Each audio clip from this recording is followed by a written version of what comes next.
श्रीगणपति अथर्वशीर्ष। ॐ गणपतये नमः। ॐ भद्रं कर्णेभिः शृणुयाम देवाः, भद्रं पश्येमाक्षभिर्यजत्राः, स्थिरैरङ्गैस्तुष्ट्वासस्तनूभिः व्यशेम देवहितं यदायुः। ॐ स्वस्ति न इन्द्रो वृद्धश्रवाः, स्वस्ति न पूषा विश्ववेदाः, स्वस्ति नस्तार्क्ष्यो अरिष्टनेमिः, स्वस्ति नो बृहस्पतिर्दधातु। ॐ शान्ति शान्ति शान्तिः। हरिः ॐ। नमस्ते गणपतये। त्वमेव प्रत्यक्षं तत्त्वमसि, त्वमेव केवलं कर्तासि, त्वमेव केवलं धर्तासि, त्वमेव केवलं हर्तासि, त्वमेव सर्वं खल्विदं ब्रह्मासि।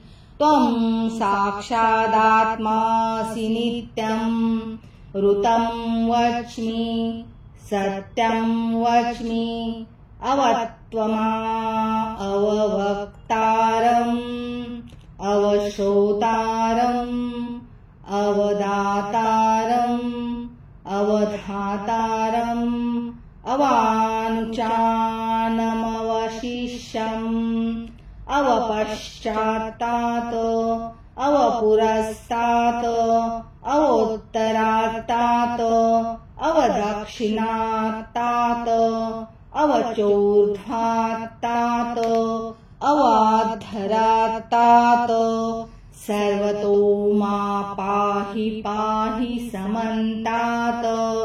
त्वं वाङ्मयश्च त्वं चिन्मय, त्वं वाङ्मयश्च त्वं ब्रह्ममय, त्वं सच्चिदानन्दाद्वितीयोऽसि, त्वं प्रत्यक्षं ब्रह्मासि, त्वं ज्ञानमयो विज्ञानमयोऽसि।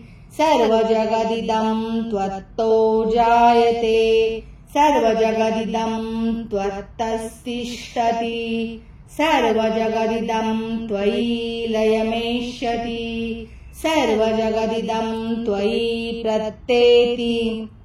त्वं भूमिरापो नलो निलो नभः, त्वं चत्वारि वाक्पदानि, त्वं गुणत्रयातीतः, त्वम् अवस्थात्रयातीतः, त्वं देहत्रयातीतः, त्वं कालत्रयातीतः, त्वं मूलाधारस्थितोऽसि नित्यं, त्वं शक्तित्रयात्मकः।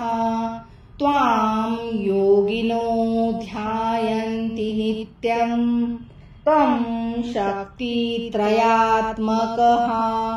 त्वां योगिनो ध्यायन्ति नित्यं, त्वं ब्रह्मा त्वं विष्णुस्त्वं रुद्रस्त्वम् इन्द्रस्त्वम् अग्निस्त्वं वायुस्त्वं सूर्यस्त्वं चन्द्रमास्त्वं ब्रह्म भूर्भुवः स्वरो।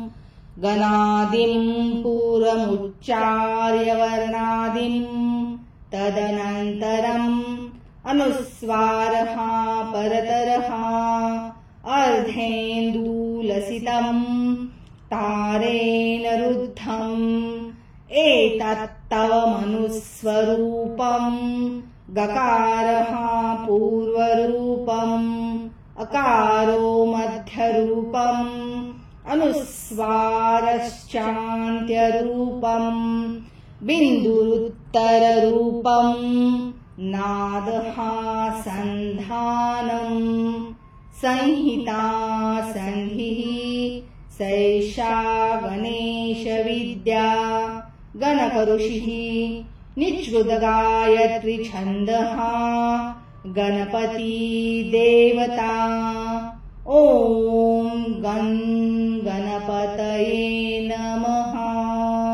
एकदन्ताय विद्महे वक्रतुण्डाय धीमहि तन्नो दन्ती प्रचोदयात्। एकदन्तं चतुर्हस्तं पारामङ्कुशधारिणम् रदं च वरदं च हस्ते बिभ्राणं मूषकध्वजम् रक्तं लम्बोदरं शूर्पकर्णकम् रक्तवाससं रक्तगन्धानुलिप्ताङ्गम् रक्तपुष्पे सुपूजितम् भक्तानुकम्पीन देवम् जगत्कारणमच्युतम् आविर्भूतम् च सृष्टयादो प्रकृते पुरुषात् परम्। एवं ध्यायति यो नित्यम् स योगी योगिनां वरः। नमो व्रातपतये नमो गणपतये नमः प्रमथपतये नमस्ते स्थूलम्बोदराय एकदन्ताय विघ्ननाशिने शिवसुताय श्रीवरदमूर्तये नमो नमः। एतदथर्वशीर्षयोधिते स ब्रह्म भूयाय कल्पते स सर्वविघ्नैर्न बाध्यते स सर्वथा सुखमेधते। सायमधियानो दिवसकृतं पापं नाशयति प्रातरधियानो रात्रिकृतं पापं नाशयति। सायं प्रातः प्रयुञ्जानो पापोद्भवति सर्वत्राधियानोपविघ्नो भवति। धर्मार्थकाममोक्षं च विन्दति इदम् अथर्वशीर्षं शिष्याय न देयम्। यो यदि मोहाद् दास्यति स पापीयान् भवति।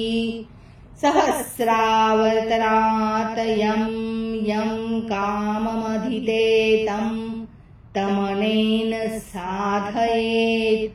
अनेन गणपतिमभिषिञ्चति स वाग्मी भवति। चतुर्थ्यां मनश्रन्न जपति स विद्यावान् भवति। इत्यर्थर्वणवाक्यम् ब्रह्माद्यावरणम् विद्यात् न विभेति कदाचनेति। यो दूर्वाकुरेर्यजति स वैश्रवणोपमो भवति। यो लाजेर्यजति स यशोवान् भवति। स मेधावान् भवति। यो मोदकसहस्रेण यजति स वाञ्छितफलमवाप्नोति। यसाज्यसमेध्वर्भयजति स सर्वलभते। अष्टो ब्राह्मणानां सम्यग्राहयित्वा सूर्यवर्चस्वी भवति। सूर्यग्रहे महानद्यां प्रतिभासन्निधो वाजपत्वा सिद्धमन्त्रो न भवति।